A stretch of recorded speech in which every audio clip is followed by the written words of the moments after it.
அப்போஸ்தலனாகிய பவுல் தீமோத்தேயுவுக்கு எழுதின 2ஆம் நிருபம் 2ஆம் அதிகாரம். ஆதலால் என் குமாரனே, நீ கிறிஸ்து இயேசுவிலுள்ள கிருபையில் பலப்படு. அநேக சாட்சிகளுக்கு முன்பாக நீ என்னிடத்தில் கேட்டவைகளை மற்றவர்களுக்கு போதிக்கத்தக்க உண்மையுள்ள மனுஷர்களிடத்தில் ஒப்புவி. நீயும் இயேசு கிறிஸ்துவுக்கு நல்ல போர் சேவகனாய் தீங்கு அனுபவி. தண்டில் சேவகம் பண்ணுகிற எவனும் தன்னை சேவகம் எழுதி கொண்டவனுக்கு ஏற்றவனாய் இருக்கும்படி பிழைப்புக்கடுத்த அலுவல்களில் சிக்கிக் கொள்ள மாட்டான்.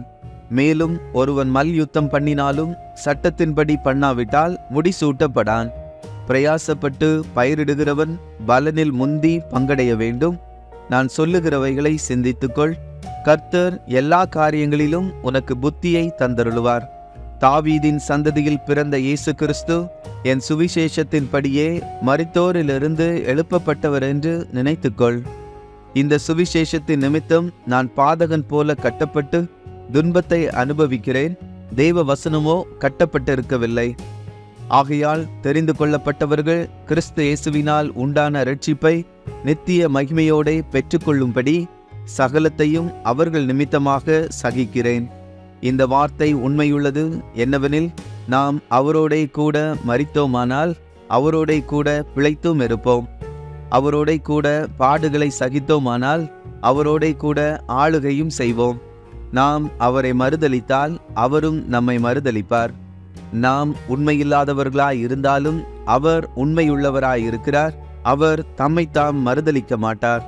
இவைகளை அவர்களுக்கு நினைப்பூட்டி ஒன்றுக்கும் பிரயோஜனம் இல்லாமல் கேட்கிறவர்களை கவிழ்த்து போடுகிறதற்கேதுவான வாக்குவாதம் செய்யாதபடிக்கு கர்த்தருக்கு முன்பாக அவர்களுக்கு எச்சரித்து புத்தி சொல்லு.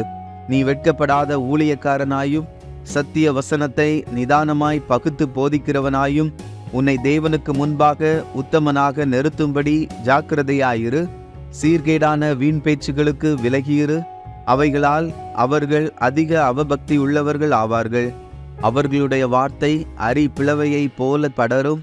இமைனேயும் பிழைத்தும் அப்படிப்பட்டவர்கள்.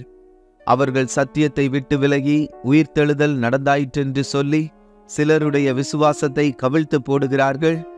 ஆகிலும் தேவனுடைய உறுதியான அஸ்திபாரம் நிலைத்திருக்கிறது. கர்த்தர் தம்முடையவர்களை அறிவார் என்பதும், கிறிஸ்துவின் நாமத்தை சொல்லுகிற எவனும் அநியாயத்தை விட்டு விலக கடவன் என்பதும் அதற்கு முத்திரையாயிருக்கிறது. ஒரு பெரிய வீட்டிலே பொன்னும் வெள்ளியுமான பாத்திரங்களும் அல்லாமல் மரமும் மண்ணுமான பாத்திரங்களும் உண்டு. அவைகளில் சில கனத்திற்கும் சில கனவீனத்திற்கும் ஆனவைகள். ஆகையால் ஒருவன் இவைகளை விட்டு தன்னை சுத்திகரித்து கொண்டால் அவன் பரிசுத்தமாக்கப்பட்டதும் எஜமானுக்கு உபயோகமானதும் எந்த நற்கிரியைக்கும் ஆயத்தமாக்கப்பட்டதுமான கனத்துக்கும் உரிய பாத்திரமாயிருப்பான். அன்றியும் பாலியத்துக்குரிய இச்சைகளுக்கு நீ விலகியோடி சுத்த இருதயத்தோடே கர்த்தரை தொழுது கொள்ளுகிறவர்களுடனே நீதியையும் விசுவாசத்தையும் அன்பையும் சமாதானத்தையும் அடையும்படி நாடு. புத்தியீனமும் அயுக்தமுமான தர்க்கங்கள் சண்டைகளை பிறப்பிக்கும் என்று அறிந்து அவைகளுக்கு விலகியிரு. கர்த்தருடைய ஊழியக்காரன் சண்டை பண்ணுகிறவனாயிராமல் எல்லாரிடத்திலும் சாந்தமுள்ளவனும் போதக சமர்த்தனும் தீமையை சகிக்கிறவனுமாய் இருக்க வேண்டும். எதிர் பேசுகிறவர்கள் சத்தியத்தை அறியும்படி தேவன் அவர்களுக்கு மனம் திரும்புதலை அருளத்தக்கதாகவும், பிசாசானவனுடைய இச்சையின்படி செய்ய அவனால் பிடிபட்டிருக்கிற அவர்கள் மறுபடியும் மயக்கம் தெளிந்து அவன் கண்ணிக்கு நீங்கத்தக்கதாகவும் சாந்தமாய் அவர்களுக்கு உபதேசிக்க வேண்டும்.